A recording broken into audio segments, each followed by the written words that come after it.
Amados, recuerden que la semana pasada nosotros estuvimos estacionados en el verso 20 de este capítulo 17 y vimos allí cómo el plan de Dios para la salvación del hombre se presentaba o se nos presentaba en este verso. 6 cosas estuvimos viendo allí en el verso 20 que se observan sobre el plan de Dios para la salvación que estuvo incluido en esta oración del Señor Jesucristo. Vimos allí el elemento esencial, la fe en el Señor Jesucristo. Vimos el personaje principal, el mismo Señor Jesús. Vimos el interés primordial que tiene que ver con los futuros creyentes, es decir, aquellos a quienes llega el mensaje y lo aceptan. Vimos el fundamento esencial que tiene que ver con el testimonio de los apóstoles o la doctrina apostólica. Vimos además una tarea prioritaria que es el pregón o el pregonar del mensaje de Jesús y finalmente el sostén primordial que es la oración. A propósito de este último tema de la oración, debemos recordar que el capítulo 17 es una oración que el Señor Jesucristo está elevando a su Padre Celestial. Yo no sé si ustedes están conscientes o si recordaban, claro que están conscientes, pero a veces nosotros entramos a leer un texto de la Escritura, un capítulo de la Escritura, y mientras vamos leyendo nos vamos perdiendo acerca del contexto en el que se está dando esa Escritura. Y es necesario que recordemos que este capítulo 17 es una oración, es una conversación, una comunicación del Hijo Jesucristo con el Padre. Y esto lo hace el Señor Jesucristo frente a sus discípulos. Él está con ellos. Es la noche en que va a ser arrestado el Señor Jesucristo para luego ser juzgado falsamente por los hombres y llevado a la cruz, a la crucifixión. Y en ese contexto de reunión con sus discípulos, recordamos que a partir del capítulo 13, capítulo 14, capítulo 15, 16 y este 17, Él está reunido con ellos, le ha anunciado que uno de ellos le va a traicionar.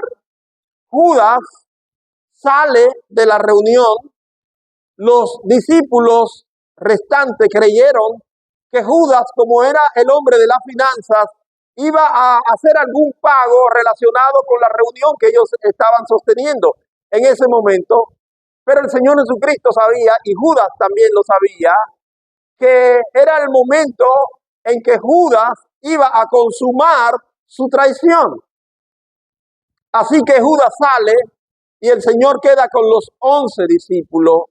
Después de decirle algunas cosas, llegamos al capítulo 17 y nos dice Juan, quien estaba presente en la reunión, que después de decir esas cosas, versículo 1 del capítulo 17, Jesús levantó los ojos al cielo. Estoy en San Juan, capítulo 17 y versículo 1.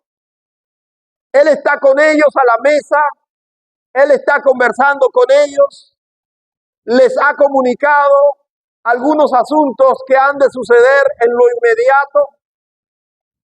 Y en ese ambiente, de repente, el Señor levanta su mirada hacia el techo. Cuando la Biblia dice, levantó la vista al cielo, lo que nos está diciendo es que él, levantó su mirada hacia arriba, como direccionándose al lugar donde, según la misma Biblia, está el trono de Dios en lo alto del cielo.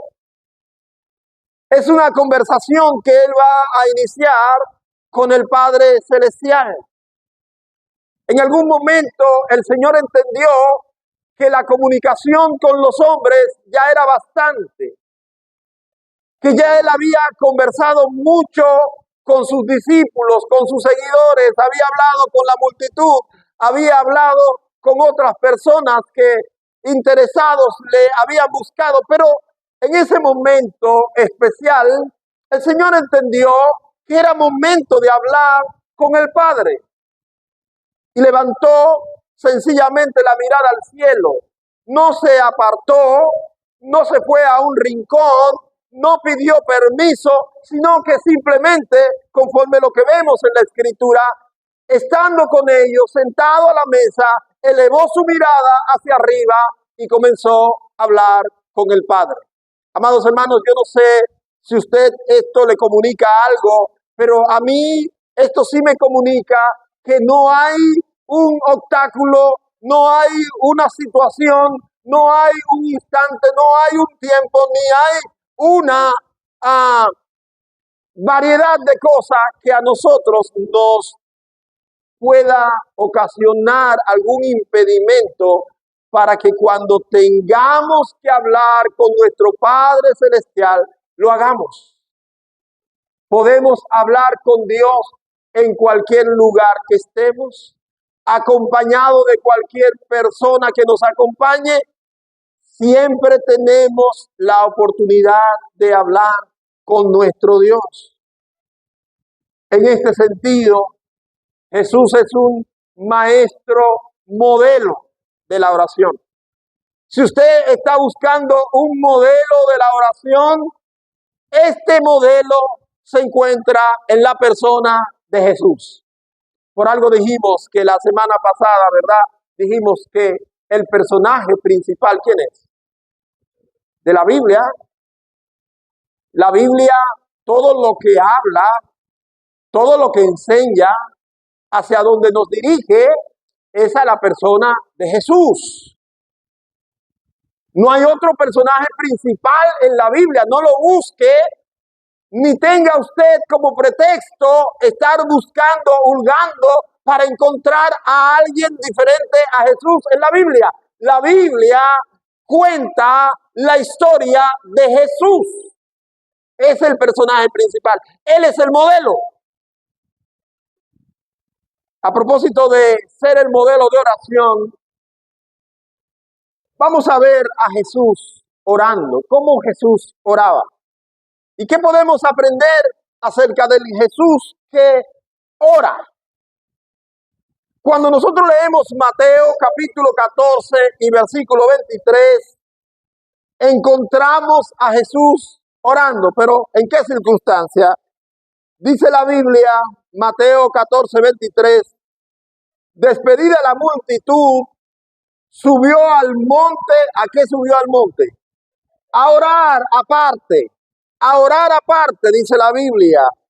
Y cuando llegó la noche, estaba allí solo. Así que Jesús nos presenta un modelo de oración. Él se apartaba para orar. Y no importa si estaba solo o acompañado, Jesús oraba. Marcos 1:35. Marcos 1:35. Dice la palabra, levantándose muy de mañana, siendo aún muy oscuro, salió y se fue a un lugar desierto. ¿Y qué hacía allí? Allí oraba. Ahora yo no sé si ustedes se dan cuenta que los dos textos que hemos leído, tanto el de Mateo como el de Marcos, nos presentan una diferencia en el horario de oración del Señor. No es que el Señor tenía un solo horario de oración. Mateo nos dice que cuando anochecía, le llegó la noche orando. Pero Marcos nos dice que cuando estaba amaneciendo, muy de mañana, muy temprano, el Señor Jesucristo también se fue a orar. Hermanos, ¿qué modelo de oración es el que tenemos en el Señor Jesucristo? No hay para el Señor Jesucristo un horario que pueda ser para Él difícil para orar. Lucas capítulo 6, versículo 12. Dice Lucas capítulo 6 y el versículo 12, en aquellos días Él fue al monte. ¿A qué fue al monte? ¿Y qué dice la palabra de Dios? Y pasó la noche orando. Bueno, desde la tarde al anochecer oraba. Cuando estaba de madrugada al amanecer, ¿qué hacía? Y como si todo eso fuera poco, la Biblia nos dice que pasó la noche orando. Orando. Jesús es el modelo para nosotros. Es el modelo de la oración. Jesús nos está diciendo que hay una imperiosa necesidad de estar conectados, de estar comunicados, de estar hablando con el Padre. No importa si el horario es en la noche o es en el día, la madrugada, a mediodía. Jesús es el modelo de la oración. Jesús nos presenta este modelo para decirnos que cada uno de nosotros de manera particular tiene que poner atención a un momento en el día para la oración. Dice la Biblia en Lucas capítulo 5 y versículo 16, mas él se apartaba a lugares desiertos y oraba. Yo no sé, pero cuando leemos los evangelios, que son aquellos registros escritos que tenemos en la Biblia, que nos hablan acerca de la obra, de la vida y del ministerio del Señor Jesucristo, hay una importancia que los evangelios le dan al tiempo que Jesús invertía en la oración, que me parece a mí que Jesús tenía como prioritario en su ministerio el tiempo de oración. Ahora, una cosa más llama mi atención en esto. No solamente que Jesús tenía como prioridad la oración, es que cuando yo pienso en Jesús, pienso en su deidad, que Jesús era Dios, que era el Todopoderoso, que en una ocasión dijo a los discípulos, si yo quiero, puedo pedir que venga una legión de ángeles para que me defiendan. Y vienen. Estoy pensando en Jesús, el que pudo caminar con pasos firmes sobre las aguas. Estoy pensando en Jesús, que tan solo escupiendo en tierra, haciendo lodo con su saliva, pudo ponerlo como un ungüento en los ojos de un hombre ciego y pudo mandarlo a lavarse y este hombre regresó viendo. Estoy pensando en el personaje más poderoso que ha pisado la faz de la tierra y este personaje oraba. Y nosotros, débiles, mortales, que un simple virus gripal nos tumba,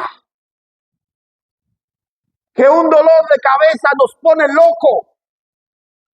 Y nosotros, si ese hombre tan poderoso tenía en la oración su prioridad, día, noche, madrugada, y nosotros. San Juan 17 nos presenta una escena interesantísima. Ya el pastor Arturo, cuando abrió este capítulo predicando, nos habló de eso. Tres capítulos, tres escenarios que nos presenta. Él comienza a hablar con el Padre, lo acostumbraba a hacer. Allí frente a la tumba de Lázaro en el capítulo 11 hizo lo mismo. Jesús sabía de antemano que él resucitaría a Lázaro. ¿Lo sabía o no? Sí lo sabía, porque cuando lo mandaron a buscar las hermanas, él dijo, esta enfermedad no es para muerte, sino para la gloria de Dios. Él sabía que su llegada a donde estaba Lázaro iba a ser una llegada poderosa y milagrosa. Pero frente a la tumba de Lázaro, levantó la vista al cielo y dijo, Padre, gracias porque me oyes. Yo sé que tú siempre me oyes. Ahora, una pregunta con relación a eso. Nosotros sabemos que el Señor nos oye a nosotros. Estamos seguros que cuando nosotros vamos en oración, el Señor está atento a sus oídos, como le dijo a Salomón cuando fue a presentar el templo allá en Jerusalén. Ahora estarán abiertos mis ojos y mis oídos puestos en este lugar para que la oración que se haga llegue a mí. ¿Nosotros estamos seguros de eso? ¿O simplemente oramos porque tenemos la costumbre de orar, porque somos religiosos, o porque nos acostumbraron desde pequeños, o porque desde que yo me convertí me enseñaron que ningún cristiano se levanta en la mañana y no se dobla su rodilla frente a la cama?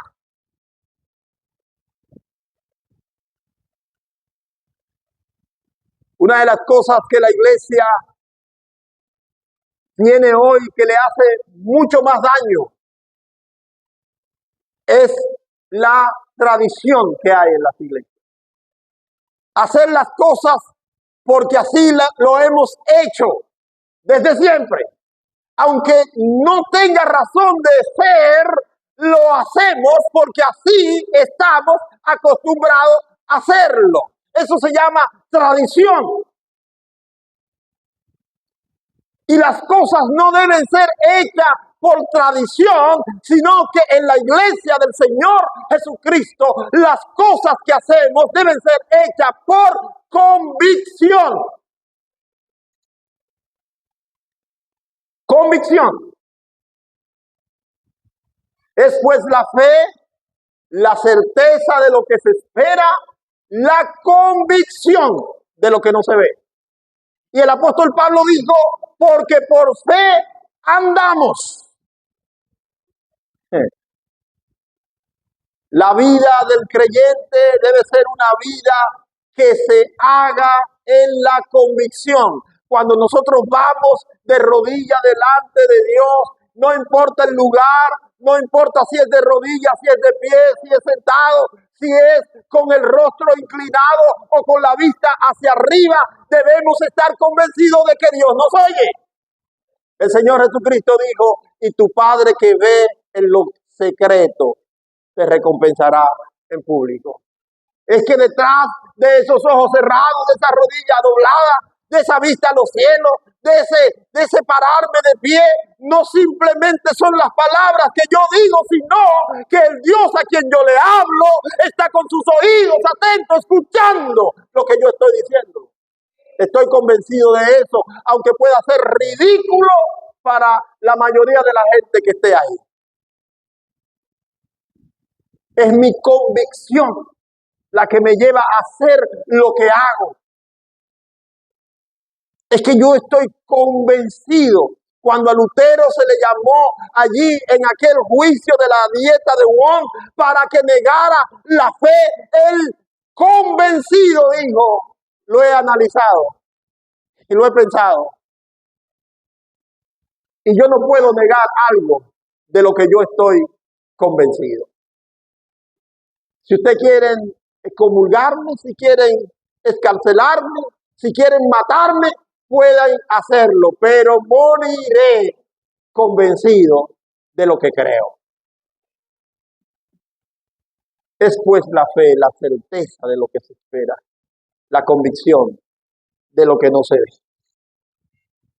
Jesús comienza orando por sí mismo, eso lo vimos con el pastor Arturo, capítulo 17, versículo 1 al 5. Hablando con el Padre acerca de su persona, de su obra de la encomienda que tenía. Y luego entonces, a partir del verso 6 y hasta el verso 19, también lo vimos con el pastor, comienza a orar por esos 11 que estaban ahí. Y para mí, lo dije la semana pasada, incluía también al apóstol Pablo, cuando él dijo en el verso 20, no solamente ruego por estos, entre estos estaban los 12 que tendrían la encomienda de extender su ministerio, de proclamar esa verdad que comenzaba con Cristo en ese momento. Y finalmente, los versos que tenemos hoy, ora por la unidad de los creyentes. Hace un tiempo, unos minutos aquí, estuvimos con el ministerio orando por las naciones y decidieron hoy ellos presentar algunos textos de la Biblia que hablan acerca de nuestra responsabilidad de orar por las naciones. Y uno de los textos, creo que citaba la hermana Dilenia, es el 1 Timoteo capítulo 2, donde dice que oremos por los hombres que están en eminencia, por los reyes. Y este texto dice también, agrega, porque Dios quiere que todos los hombres sean salvos. Dice el texto. Así que Jesús estaba orando hacia el futuro. Lo vimos la semana pasada sobre lo que era el deseo del Señor y que se convierte en una prioridad los futuros creyentes. Ahora no solamente comienza a orar por unidad a partir del versículo 21, sino que ya previo en el verso 11, el Señor mencionó la unidad de los creyentes. Y esa unidad de los creyentes está íntimamente ligada a la deidad, al modelo de la deidad. Dice el versículo 11 del capítulo 17, y ya no estoy en el mundo, mas estos están en el mundo, y yo voy a ti, Padre Santo. A los que me has dado, guárdalos en tu nombre. ¿Para qué? Para que sean uno, así como nosotros. Hermanos, levanten un momento la cabeza.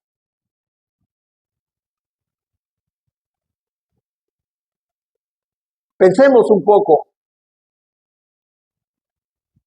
en lo que dice literalmente aquí este versículo 11. Porque cuando yo leí esto con conciencia y pensé, digo, nosotros leemos la Biblia, ¿verdad? Y yo confieso que he leído mucho este capítulo 17 de Juan, pero este verso 11 me hace detenerme y no es parte de mi exposición hoy, el verso 11 en sí, porque estoy hablando del versículo 20 hasta el 26, pero el 11 es un preludio de lo que se va a presentar a partir del versículo 21.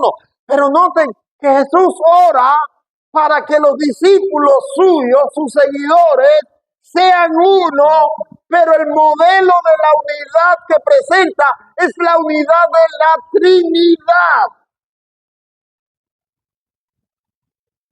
Léanlo de nuevo al final del versículo 11. Jesús dice, para que sean uno como nosotros. ¿Quiénes somos nosotros en este contexto? ¿Quiénes son nosotros? Padre, Hijo y Espíritu Santo. Hermanos, ¿cómo podemos nosotros ser uno tomando como modelo la Trinidad? Bueno, yo le puedo decir que no se trata de un culto unido, como vamos a tener el sábado y como hemos tenido. Hay cristianos que abogan por la unidad de la iglesia. Hay otros cristianos que piensan que la unidad de la iglesia es que cuando yo tengo problemas, todos los hermanos vengan a resolverme mis problemas. Y si no vienen, entonces, ay no, esa iglesia no es unida. Yo quiero ir a una iglesia que sea unida, para que cuando yo me meta en un problema que deba 100,000 pesos y no pueda pagar, que todos los hermanos hagan una colecta y me reúnan 110 para que me sobra 10, me sobre 10 para la quincena.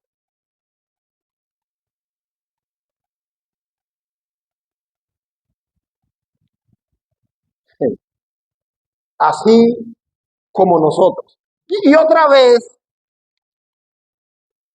este ejemplo de unidad, el Señor Jesucristo vuelve a repetirlo a partir del versículo 21. Noten conmigo lo que dice el versículo 21.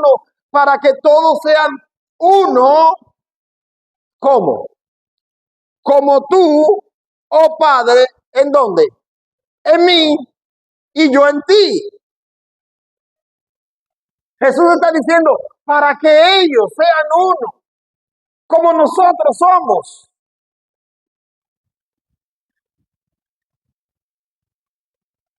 Son tan unidos en la Trinidad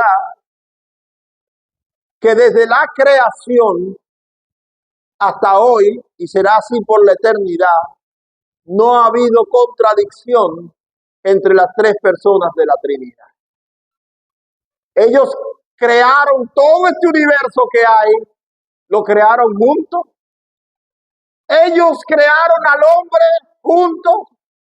Cuando el hombre pecó, el hombre comenzó a acusar a la mujer a la serpiente, y las tres personas de la Trinidad se quedaron juntas, unidas, teniendo el mismo pensamiento, el mismo propósito, la misma voluntad. Y a pesar de que el hombre ha cometido pecado terrible, el tiempo ha pasado, el hombre se ha sublevado, la naturaleza está sufriendo, pero la Trinidad sigue siendo igual. No hay contradicción en la Trinidad. Miremos los elementos que forman esta unidad por la que Jesucristo oró. No estoy en contra de que nosotros nos aboquemos a tener actividades unidas. Yo soy un promotor de eso. Lo contrario, yo soy un promotor de que nosotros hagamos actividades unidas con otros hermanos que tienen la misma fe que nosotros, que tengamos comunión, que tengamos compañerismo. Pero en este contexto, Jesús no está orando por esta unidad que nosotros creemos.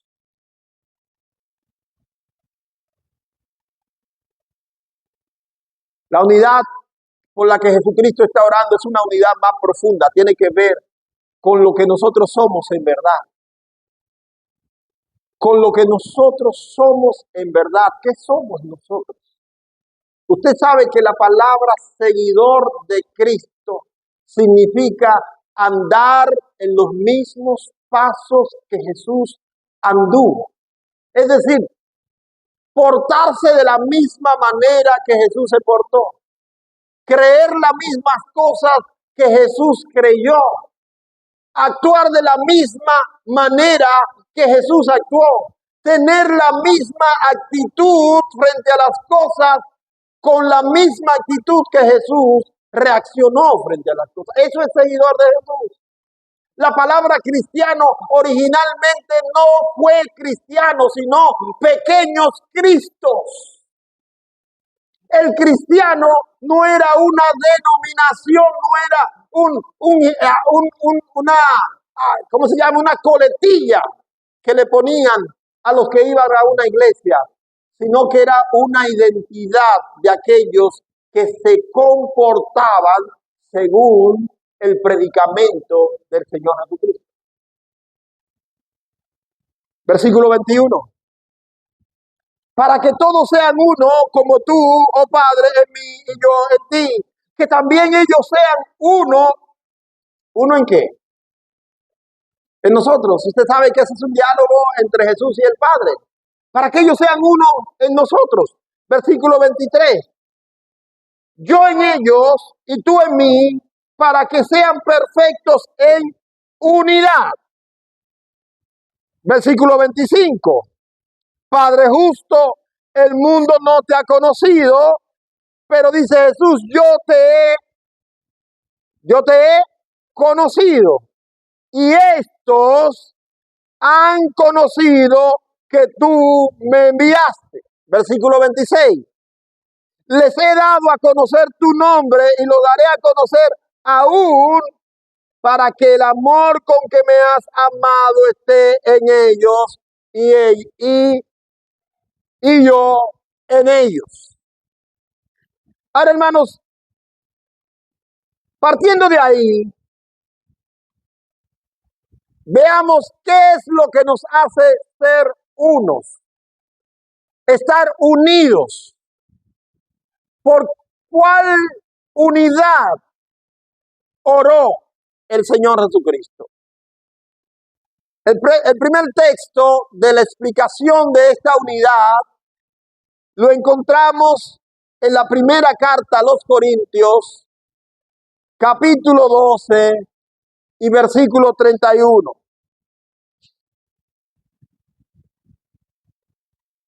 Primera a los Corintios 12, 31. Dice allí la Biblia, porque por un solo espíritu fuimos todos bautizados en el cuerpo. Una pregunta. ¿Cuántos de los que están aquí son creyentes en Jesucristo? Ese amén está muy bonito, pero yo quiero ver manos levantadas. ¿Cuántos son creyentes? Amén. Qué hermoso. ¿Cuántos de ustedes fueron bautizados? ¿En agua? ¿Cuántos de ustedes fueron bautizados en el Espíritu?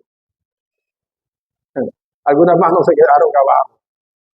Bueno, quiero decirle con toda honestidad y toda autoridad que el que no ha sido bautizado en el Espíritu no es creyente todavía. ¿Me oyó, hermano, hermana? ¿Me oyó? Quien no ha sido bautizado en el Espíritu todavía no es creyente. Porque usted sabe lo que pasó. Es que cuando el Señor Jesucristo hizo resplandecer su evangelio frente a nosotros, por la acción del Espíritu Santo, dice la Biblia, nos salvó, no por obra de justicia que nosotros hubiéramos hecho, sino por la regeneración, por el lavamiento en el Espíritu Santo, dice la palabra de Dios. Cuando usted nació de nuevo, fue la obra redentora que vino a su vida en base a la verdad de Cristo, la obra de Cristo en la cruz, pero la acción la elevó el Espíritu Santo. El Espíritu Santo fue que lo salvó, lo bautizó, lo regeneró, lo selló, le hizo miembro de la familia de Dios, le selló como pertenencia del Señor Jesucristo. Por eso el apóstol dice que por un solo, no hay dos espíritus, ni tres, ni cuatro. La obra del Espíritu es una obra inmediata en la vida del creyente.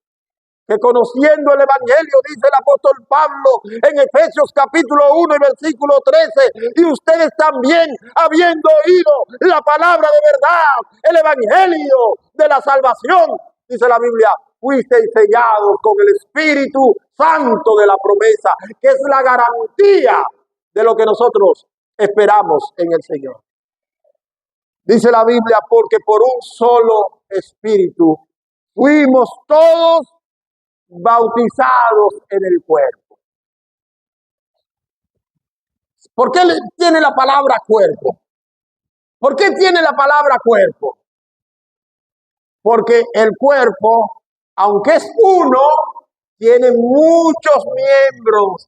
Y aunque no todo el cuerpo es ojo, pero el ojo es parte del cuerpo, las manos es parte del cuerpo, los pies son parte del cuerpo, los órganos internos son parte del cuerpo, la cabeza es parte del cuerpo, todo es parte del cuerpo. Somos miembros los unos de los otros. Eso es la unidad, hermanos, hermanos. La unidad por la que oró el Señor Jesucristo es la salvación, es el ponernos en la iglesia universal de Cristo cuando el Espíritu llega en nuestra vida. Tal vez usted sienta exclusividad de ser parte de la Iglesia Bíblica Cristiana Consuelo, pero eso no es nada comparado en ser parte de la Iglesia Universal del Señor Jesucristo. Ese es el cuerpo de creyente que el Señor viene a buscar. Ese es el cuerpo de creyente que el Señor llevará a la gloria. Tengo por cierto, mis amados hermanos, que muchos de los que están aquí esta mañana, menos yo, se van a quedar cuando venga Jesucristo. Digo menos yo porque yo sí estoy seguro de mi salvación. Yo no sé usted, allá usted con el Señor Jesucristo, lo que usted cree. Yo sí sé que hay algunos que no van, aunque están muy bien vestidos. Pero si somos parte de la Iglesia Universal de Cristo, sí vamos. Por eso tenemos que asegurarnos, hermanos. Por eso yo pregunté, ¿cuántos son salvos? ¿Cuántos han sido bautizados por el Espíritu Santo? Porque no se trata de una emoción, como yo dije al principio, se trata de una convicción. Convicción. Otro texto, mis amados hermanos. Efesios capítulo 4, versículo 3 al 6. Efesios capítulo 4, versículo 3 al 6.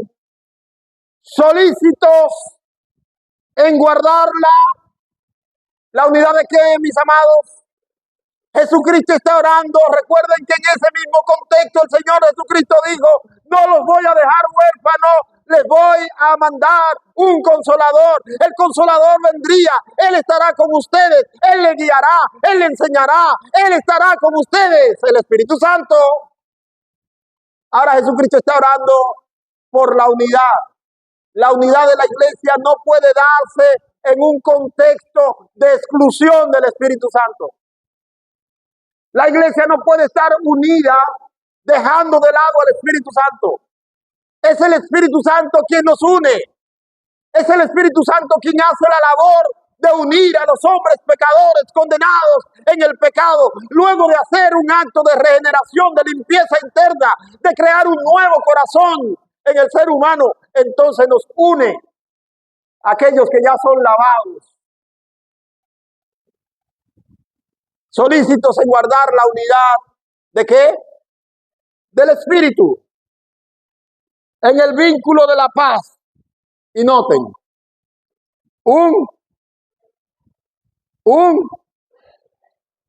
sí, pero yo voy contando con ustedes, ya puse dos ahí, ¿verdad? Un cuerpo, un espíritu, como fuisteis también llamados.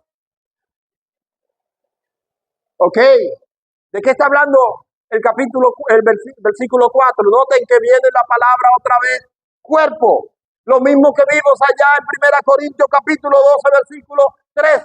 ¿Qué es el cuerpo? Es la iglesia de Cristo. Si vamos a estar unidos, tenemos que ser parte de la iglesia. Si usted es parte de la iglesia, usted no puede vivir una vida como que usted le dé la gana. Usted es parte de la iglesia es el cuerpo de Cristo. Hay que ser parte de la iglesia 100%. Usted no puede ser de la iglesia 50% o 60% o decir, yo le doy un 80% a la iglesia. No. Usted es completamente de la iglesia o no es de la iglesia. Entonces, la palabra cuerpo aquí traduzca la iglesia. 1 Corintios 12:13 habla del cuerpo. Efesios capítulo 4, versículo 4 habla de cuerpo, porque es de la iglesia. Pero en ambos versos también está la palabra espíritu y con mayúscula. ¿Sabe por qué? Porque la era del Espíritu Santo, quien guía a la iglesia, quien está con la iglesia, la persona de la deidad que hoy nos acompaña, no es el Padre ni el Hijo. Le pertenecemos al Padre. Nos salvó el Hijo. Pero quien nos dirige hoy día es el Espíritu Santo. La unidad de la iglesia no se da en un contexto de exclusión del Espíritu Santo. Los cristianos tienen que tener la convicción de que el Espíritu Santo es la persona de Dios que está con nosotros y nos dirige. Amados hermanos, dice el versículo 5, un Señor, una fe, un bautismo, versículo 6, un Dios y Padre de todos, el cual es sobre todo y por todos y en todos. ¿Estamos unidos o no? Cuando usted quiera saber si usted está unido con otra persona, siéntese y abran Efesios capítulo 4 y usted le pregunta, ¿tú crees en el bautismo? Sí. ¿Dios es tu Padre? Sí. ¿Tú crees en la iglesia? Sí. ¿Tú crees en el ministerio del Espíritu Santo? Sí. ¿Tú crees que somos bautizados por el Espíritu Santo? Sí. ¿Tú crees en la salvación eterna de los hombres? Sí. ¿Tú crees que el hombre es pecador? Sí. ¿Tú crees que el hombre no puede salvarse por sí mismo? Sí. Y si le contesta que sí a todas esas preguntas, usted le da la mano y le dice, tú eres mi hermano, estamos unidos en Cristo. Hermanos, la unidad de la iglesia no se trata de una actividad juntos. Hay gente que están juntos, pero no están revolujados. En la iglesia estamos juntos, revolujados.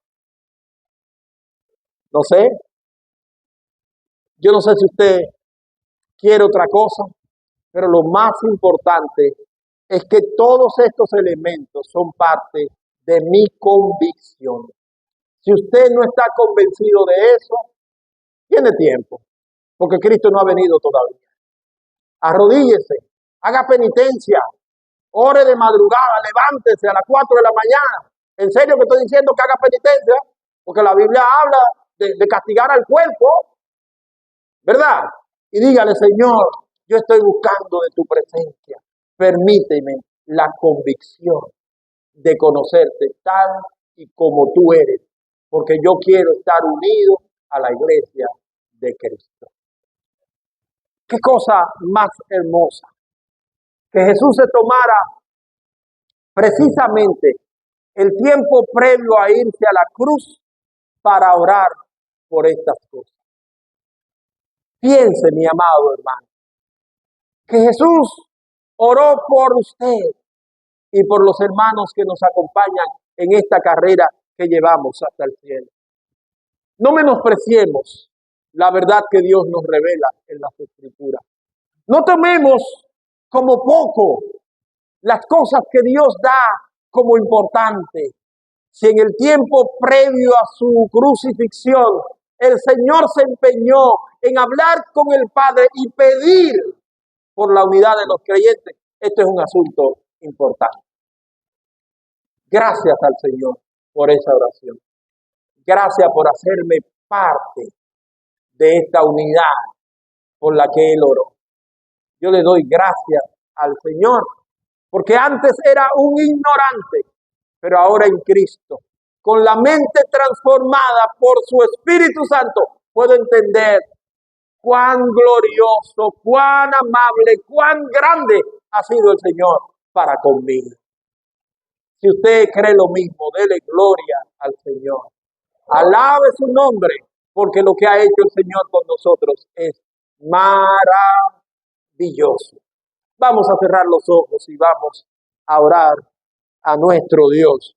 El pastor Arturo va a estar pasando para concluir este tiempo en oración. Usted manténgase con sus ojos cerrados. Piense un poco en lo que el Señor nos ha mostrado esta mañana en su palabra. Lo importante que es el ministerio de la oración, ocuparnos en la oración, pero también en lo que Él nos ha dado, el ser unidos en esa verdad, en esa misericordia, en esa unidad que solo en Cristo podemos encontrar. Hay amigos con nosotros esta mañana que pudieran hacer de hoy el día más importante de su vida, entregando su corazón a Cristo.